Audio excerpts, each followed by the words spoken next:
Congressman Gabe Vasquez is calling out Secretary Hegseth for photo ops instead of real border security.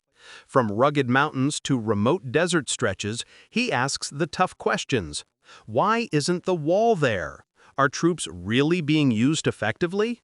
And what about modern surveillance technology that actually works? Stay tuned. Chair now recognizes the gentleman from New Mexico, Mr. Vasquez. Thank you, Mr. Chairman. Mr. Secretary, I understand that the border is a top priority for you and the Department of Defense. Well, it's also one of my top priorities in my border district. That's why I've introduced bipartisan legislation to stop fentanyl at the border, secure our ports of entry, hire more CBP personnel, and combat the cartels, areas that I'm sure we agree on. Now, DOD has spent more than $525 million from the defense budget on military operations on the border. You've done it by diverting over $1 billion from military modernization and quality of life programs like housing. And as such, I'm sure you're well informed as to what your warfighters are doing on our border and the characteristics of the border itself. Secretary Hegseth, do you know how many border miles there are in New Mexico? Not the exact number of miles. Can you give me a round figure? Hundreds. Okay, 180 miles. Can you tell me where the border wall starts and ends on this map of New Mexico? I'm not properly oriented to your map, but I know that unfortunately, because of the administration previous, they did not have the opportunity to finish the border wall. Thank you, let it rust Secretary. on the ground instead of Thank you, putting it up. Secretary. And you have been to our New border. Mexico. Could you tell me where in New Mexico you've been to?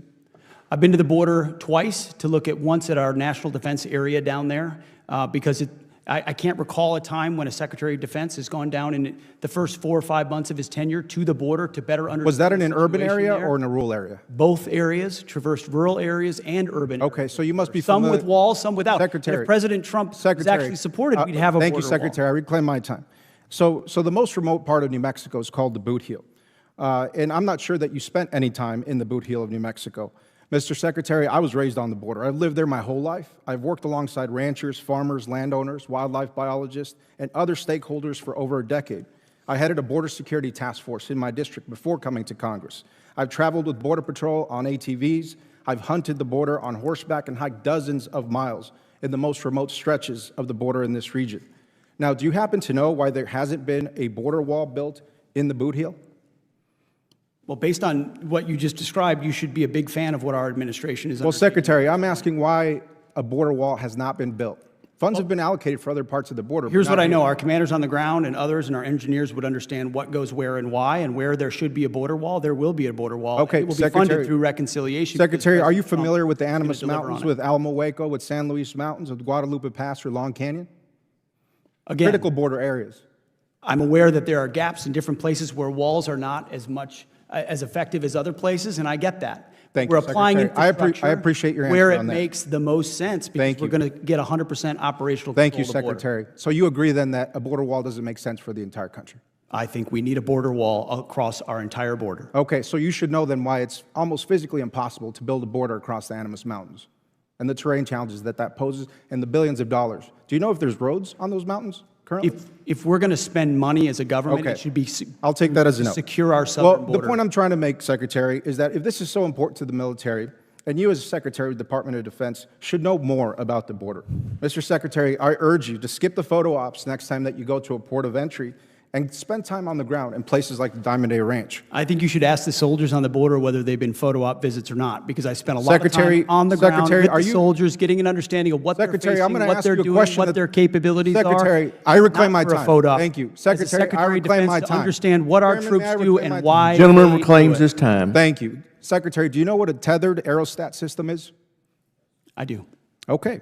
Well, great. Then you know that this type of surveillance technology is superior to having thousands of troops sitting in trucks looking at an empty desert. I've requested funds for more tethered aerostat systems. We haven't had a response from your department. Are you familiar with ASTs? What's an AST? Well, it's an autonomous surveillance tower.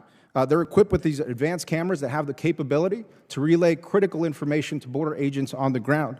And this type of technology is badly needed on the Boot Heel. And it's a much better expenditure than a border wall is. I've seen that. I've seen those towers in use. Great. Well, these technologies have been described to me by both Border Patrol and CBP as force multipliers, allowing their personnel to focus on law enforcement efforts while leaving this mundane surveillance task to much more efficient and cost-effective technology, a much more efficient way to surveil that part of the border. Now, Mr. Secretary, I have serious concerns with your fundamental lack of knowledge about the U.S. Mexico border, considering the billions of dollars that DOD is slated to spend on this mission, with little clarity to those of us who live there. I would encourage you to do some homework on my region and learn what will actually make our border more secure and more safe. Thank you, Chairman. I yield back. Gentleman yields back. Chair. Congressman Gabe Vasquez went into this hearing with deep local knowledge and firsthand experience of the U.S. Mexico border, and he didn't hold back in holding Secretary Pete Hegseth accountable. Right from the start, Vasquez made it clear the border is not a place for photo ops or political theater. While Hegseth had visited the border a few times, Vasquez pointed out that real security comes from understanding the terrain, communities, and day-to-day realities that only someone living there for decades could grasp. Vasquez emphasized that the border wall, while symbolic, is not a universal solution. In areas like the Animas Mountains, Guadalupe Pass, and Long Canyon, the terrain is so rugged that building a wall is physically impossible or fiscally irresponsible.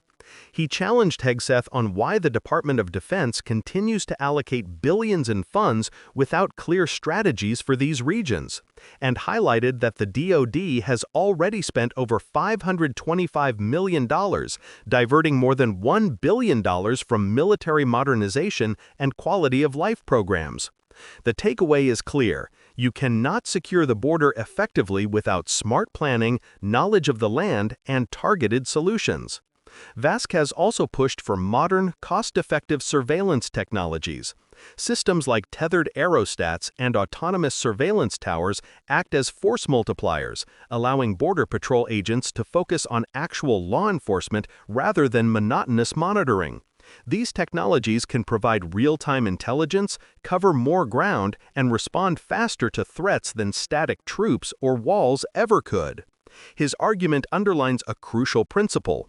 Border security should prioritize efficiency, technology, and strategy, not just brute force or optics. Beyond the physical barriers and surveillance, Vasquez's line of questioning highlights accountability and oversight. He asked Hegseth about the DoD's understanding of border operations, the deployment of soldiers, and the use of funds, and found that there is often a disconnect between what's happening on the ground and what's reported in Washington. This is not just about politics, it's about ensuring taxpayer dollars are used effectively and that border strategies actually protect communities. The hearing also illustrates the tension between symbolic gestures and practical solutions.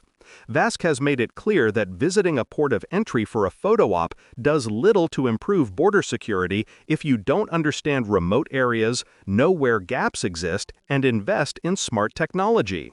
His repeated insistence on first-hand knowledge, collaboration with local stakeholders, and learning from the experience of those who live and work on the border is a blueprint for how Congress should oversee national security operations.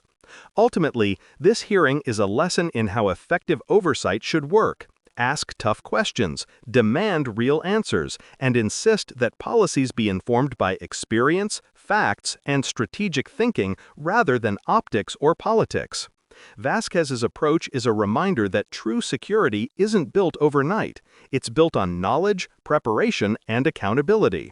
For viewers who want insightful analysis, humanized context, and a clear understanding of why government decisions matter, this is exactly the kind of content to follow. Subscribe to Left Lens and hit that like button to stay informed, understand the stories behind the headlines, and see how policy decisions impact real communities.